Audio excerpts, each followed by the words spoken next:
Yup, of 2024, not played in 2024 like my previous lists have been, because I played mostly new games this year for once. I'm basically caught up on my backlog, whoa. And 2024 had a lot of good games to boot. Not sure it'll go down as a highlight year for gaming given the general lack of big releases, but I don't know, I had a good time with this year. Having said that, I'm still gonna highlight some of my favorite pre-2024 games here, cause I did play some, so... One of those games that I'd known about for years, but never caught my interest until recently, but yeah, Subnautica is pretty cool. Most of the joy comes from exploring the colorful undersea biomes and their ecosystems, and I'll admit the actual gameplay of scavenge for randomly placed upgrade parts and do a crafting isn't quite something I love, but it's more about the vibes of this one. Did not find it scary at all though, oops. And yeah, the other two games I'm including here are just the two big Nintendo releases from last year. Super Mario Bros. Wonder wasn't a game I was chomping at the bit to play, but also, creative and fun platforming is right up my alley, and it's a low-effort junk food kind of game that I was craving a bit more of this year than usual. Far from the best 2D platformer I've ever played, but it's charming and I had a good time with it, yeah. Oh boy, here's the big one. The Legend of Zelda Tears of the Kingdom. A worse game than Breath of the Wild. I'm sorry, it's just true. They do a lot to try to expand the world, sure. Link's abilities are more refined, the shrines are a lot more engaging, the plot is a lot more fleshed out. None of that really matters because the raw sense of exploration and discovery is just not there for a returning player, i.e. me. Took twice as long to beat and felt like a chore by the end, mostly because of the deaths. I still enjoyed myself a lot, sure, but they cannot make another one of these, y'all. The well is run dry. Alright, and now some actual 2024 honorable mentions, which I'll keep pretty short as well so we can get to the list proper sooner. Moonlight Pulse is a charming, fast-paced Metroidvania with wonderful character designs, compelling lore, and a very unique setting, solid combat and exploration, and not once did I ever get bored playing it, namely because it's so short, especially for how many mechanics it piles on so quickly. Feels like it needed to be fleshed out just a bit more. I really enjoyed my brief time with it, just not sure how much I'm gonna remember in the long run.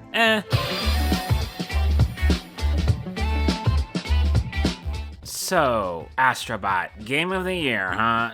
No, I'm sorry, y'all. This game is really good. I wouldn't be putting it here otherwise. In fact, it's got a lot of the same appeal as Mario Wonder in that it's really creative and diverse, but it's junk food, y'all. There's no depth to its mechanics or its movement. It's almost entirely spectacle. It's really good at being that, and I found it plenty fun to play, but it's really only novel and exceptional if you spent most of your year nose deep in homogenous AAA sludge. 7.5 out of 10. Next. Oh hey, remember when I did that games you should try video on Dustforce? Yeah, so Eden Genesis is just Cyberpunk Dustforce, literally. They know what game they made and they're not shying away from that fact. And the game is good. It's not as good or as long as Dustforce, but it's got enough of its own ideas to not feel like a complete copy, and I'm just an absolute sucker for specifically this kind of precision platformer, so of course I still enjoyed the hell out of it anyways. And to wrap this section up, here's the obligatory bad game I think you should play anyways. Lorne's Lure is an exploration platformer with absolutely deranged, playtested by two people game design on both the exploration and platforming aspects, and it's also one of the most uniquely cool games out there with some of the best vibes of any game I played this year. At least watch a playthrough it if you don't want to play through it yourself. It does absolutely suck as a game though. Alright, that's settled, onto the list proper. Number 10, Animal Well.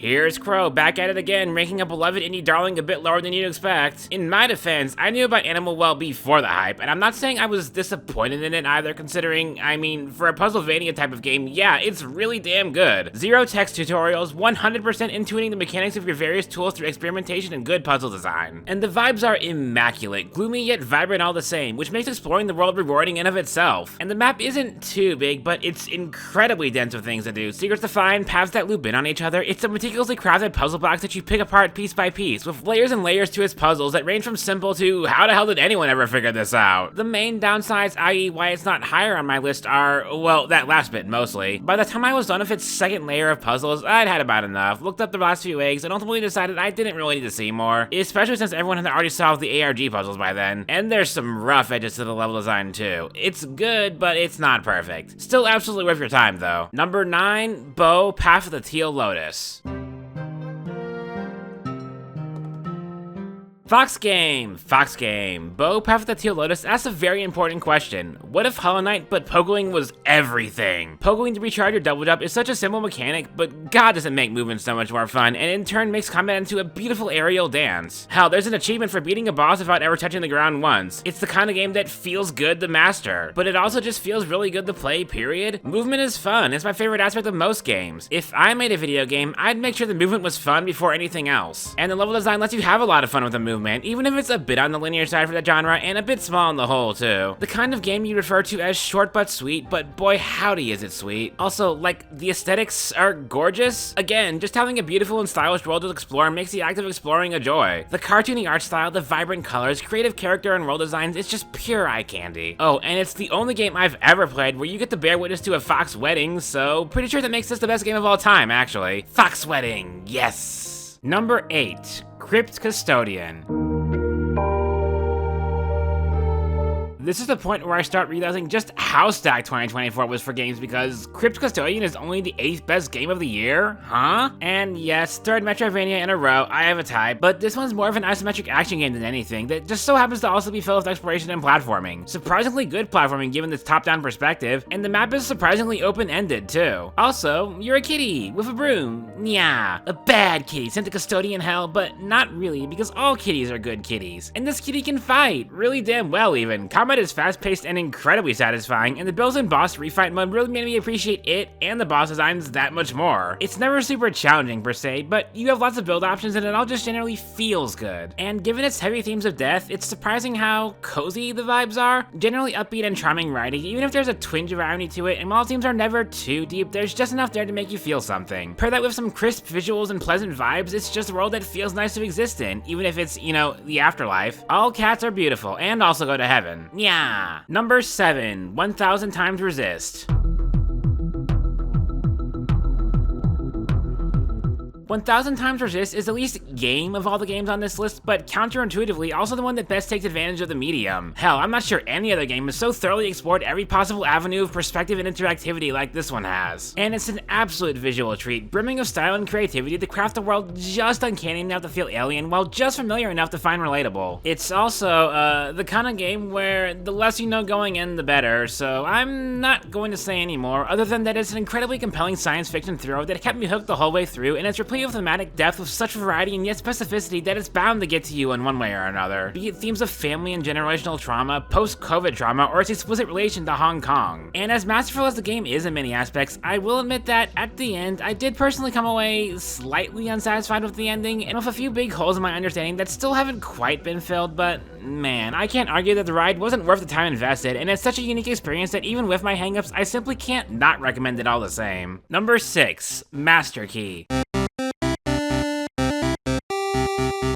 Fox Game, yeah! Master Key is probably the simplest game on this list, hell, on any of my lists to date, but it's just so charming. It's a very straightforward Legend of Zelda homage, and like old Zelda. We're talking Zelda 1 or Link's Awakening at the most recent. You're thrown into its fairly open world, given no direction, given no instruction. Hell, the game boasts no language support, and it holds true to that promise. No words, only foxes. And frankly, yes, thank you, that's what I want. I want to be able to figure things out for myself, to intuit what I have to do at any given time through the use of clever game design that subtly tries to teach you without directly telling you anything. It's game design at its most basic, an unspoken conversation between the developer and the player, and it's what makes Master Key so engaging to play. Also, there's Picross? Yeah, just an entire Picross game bundled in if you're already pretty needy Zelda-like. Just cuz. And I like me some Picross, so yeah, sign me up. Video games are so cool, man. Sure, the combat's a little clunky, the visual style's a bit basic, there's a few kind of obtuse secrets, but like, who cares, man? Have you considered that I am a fox with a keyblade? Number 5, Dungeons of Hinterberg. Dungeons of Hinterberg is a cozy game masquerading as an action RPG. It's more about the vibes, taking in the sights, getting to know the characters, just taking a break from the rest of the world for a bit. A break from a culture that insists you must be working at all times or else. Themes about trying to figure out what you want to do with your life, environmentalism, the voyeuristic nature of tourism, it's very relatable in a lot of ways. But I mean, it is a pretty fun action RPG too. The combat's again nothing special, but it's fast paced enough to be decent fun. The individual dungeons are a visual delight as well as compact little slices of puzzling and platforming, but it's It's honestly the overworlds I had the most fun exploring. Just big enough to get lost in, but not so big or featureless that they feel like a chore. Closer to what I'd want open world exploration to be, honestly. It's funny cause, like, neither half of his main gameplay loop is all that special on its own, but having them together, the constant juxtaposition of fantastical dungeoneering and the shared moments of humanity between characters is what makes the game compelling. The same trick that Persona, its most obvious comparison, pulls, just with a more casual vibe and a more action-oriented gameplay loop. It's just pleasant. Number 4, Lorelei and the Laser Eyes. Sometimes a game can carry itself entirely on vibes, but it helps when those vibes also come with a really dang good puzzle game. Lorelei and the Laser Eyes is the latest game from Simogo, the same devs behind Sayonara Wild Hearts, so the fact that it's got such incredibly stylish presentation should come as no surprise, and the meat of the game can be summed up as Resident Evil if the residence was a giant puzzle box. And it's one of those games where the puzzles explicitly play into the story itself. Recurring motifs, recurring characters, recurring numbers, a feeling that everything you do is spiraling around some central mystery waiting to be unearthed, and that everything will change once you do. I'm not going to spoil any further because you will be playing this for yourself, but needless to say, it makes a great driving force for the gameplay itself. Not that the puzzles aren't inherently compelling. I wouldn't have played through the entire game in some 3 or 4 sessions of getting completely lost in the puzzling flow state otherwise. They never get too obtuse so as to frustrate, but never too obvious so as to feel unsatisfying, and there's enough variety that they never feel stale. It's a really good puzzle game wrapped up in some incredible presentation, just the way I like it. Number 3, Metaphor ReFantazio.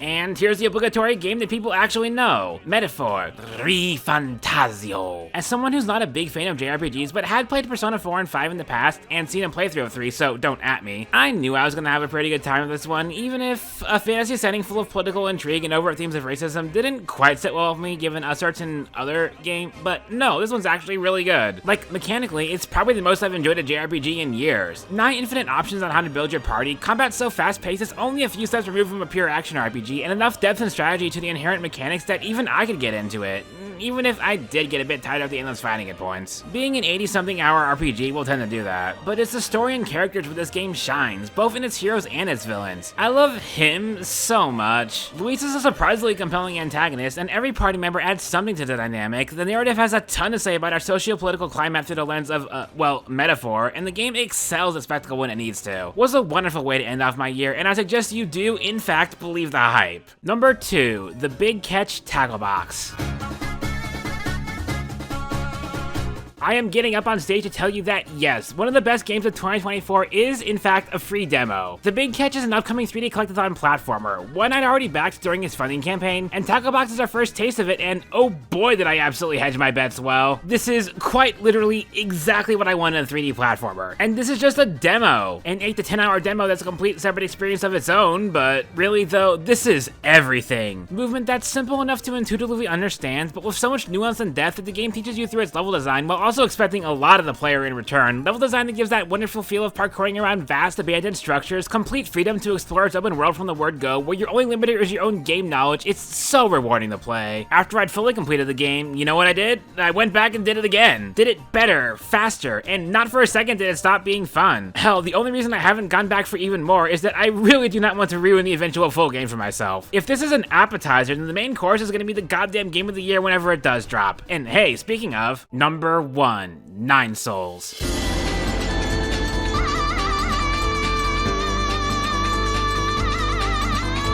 When I first played the demo of Nine Souls back in, I want to say 2022, I knew just from that small taste that whatever the full game drops, it would be the game of the year. Now that it has, I can confirm that I was right. And unlike most of my list toppers, it's not because Nine Souls is anything particularly special, particularly unique. No, it's because it's just that rare game that excels in every possible way. It's virtually flawless. For one, it turns out that making a Souls-like with the main characters, like actually a character, helps so much. I care about Yi because he actually has a personality, towing the line between cynical and wry that makes his interactions with both the friendlier cast and the pantheon of hateable but often complex villains equally compelling. And the world building and story go hand in hand, unraveling over the course of the adventure. And then the adventure itself is just, I'm a slut for Metroidvanias, and by god, this is one of the best I've ever played. Yi's movement is swift and precise, and the combat even more so. Like, hell, they designed the parry-based combat system I actually enjoy because the timing window isn't overly strict, yet the game is no less challenging for it. Fast-paced and fluid, the best fights feeling more like a dance between you and your opponents. The final boss took me hours, and yet it was so goddamn goddamn satisfying to win. Also, it hardly needs to be said, but the game is just gorgeous to look at. The best game of 2024 is also the best looking game of 2024, go figure. The Towpunk aesthetic across the game's various environments, the striking character designs, the beautifully animated cutscenes, just God. Like I said, every part of this game is just excellent. Nine Souls is an all-around masterpiece, and I do not use that word lightly.